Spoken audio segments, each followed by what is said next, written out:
Hi everyone, I've got a look ahead to the end of December into the early part of January for you in just a moment, but first a look at how this week shapes up.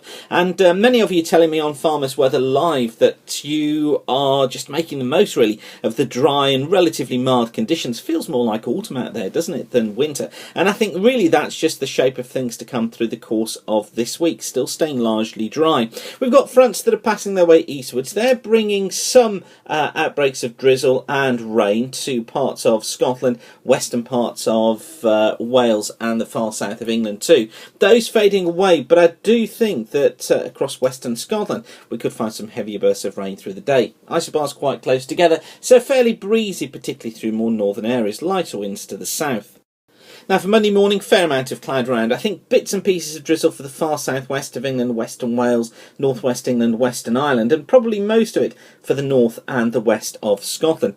Elsewhere, I think it will become brighter during the day, and sunny spells will be developing as well, and feeling mild for most of us. Temperatures at around 10 degrees in the west of Scotland. A little bit cooler further south, about 8 degrees in southeastern parts of England. So critical on the wind direction, and it's because of this flow coming in off the continent that we just lose a degree or so off those temperatures in the southeast. Winds generally light though for all, and they look mainly light on Tuesday too. Again, bits and pieces of drizzle just affecting these western coasts, but for most it's dry. We'll have sunny spells developing during the course of the morning. Again, as I've been telling you over the last few days, with that flow coming in from the southeast across East Anglia, southeastern England, and running up through the Eastern Midlands and into the east of England, here feeling cooler. Temperatures probably no higher than a 6, but much milder further west with highs at 10.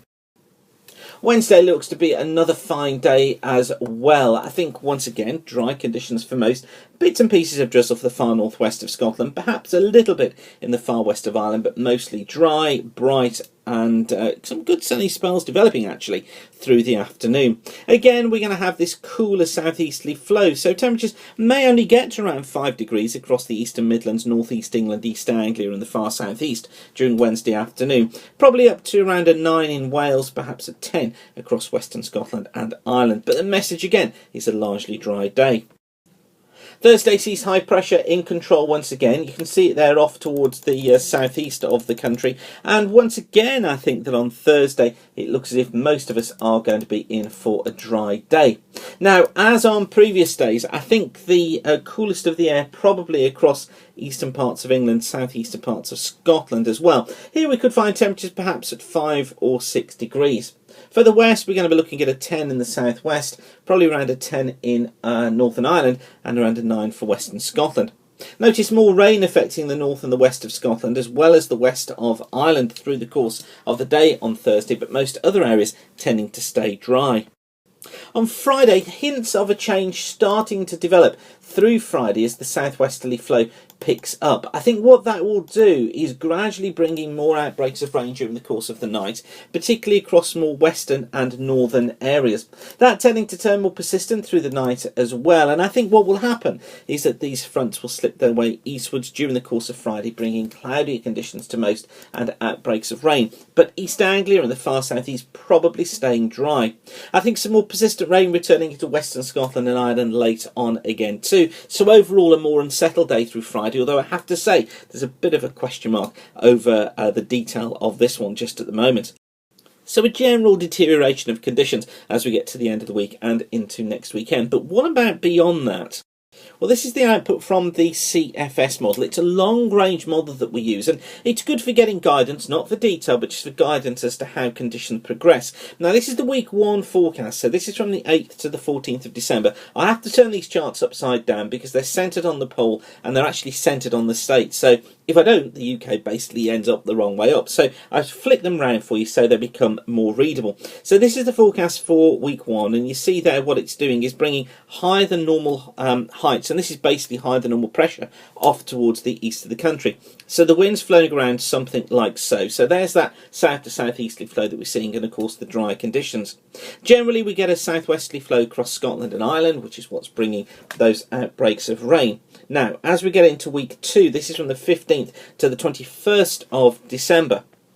And the CFS here showing us higher than normal heights out to the east. We've got lower than normal heights off towards the west, and here it's bringing in this milder south-southeasterly flow across eastern areas, a southerly flow through western areas, and what it's tending to show is that probably Wales, western parts of Scotland, western parts of Wales and Ireland tending to stay in cloudier, breezier southwesterly conditions and fairly mild, but that cooler air never far away across eastern parts of the country. So it does try to hint that this cooler air is there, but I think what's important is just to notice how close high pressure is. So always the emphasis on dry weather, although not completely dry everywhere.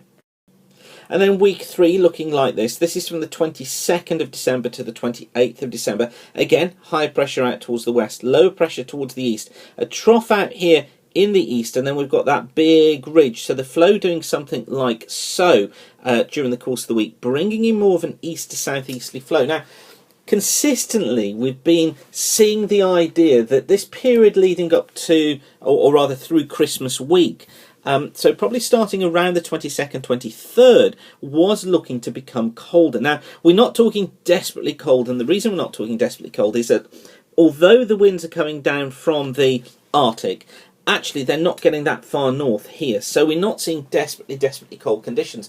But what this would bring is, through this Christmas period, if this became true, will be daytime temperatures perhaps between about 2 and 4, so certainly cooler than it has been. Nighttime temperatures perhaps around a -2 to perhaps a -7 or even a -8. It's those sort of figures that we're looking at. So this idea of Christmas week becoming cooler is one that's starting to gather pace at the moment. And then beyond that, going into the new year, so this is week 4 from the 29th of December to the 4th of January, builds back in the higher than normal pressure out towards the west, lower than normal up towards the north, and it tends to try to build that sort of flow. So what it does is bring back in milder conditions through Scotland, or milder, we're talking daytime temperatures probably around about 6s or 7s, but still a cold and east or northeasterly flow across eastern and southern parts of England, which would lead to daytime temperatures of sort of 3 or 4 degrees.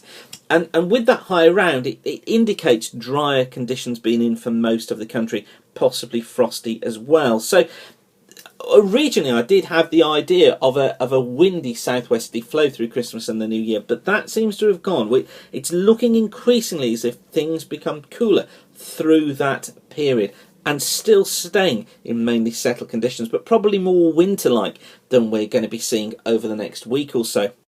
Of course, we'll keep you updated throughout as to developments here at farmersweather.co.uk. And don't forget, you can get a forecast for your farm by giving us a call on Farmers Weather Live. All the details are around the screen here.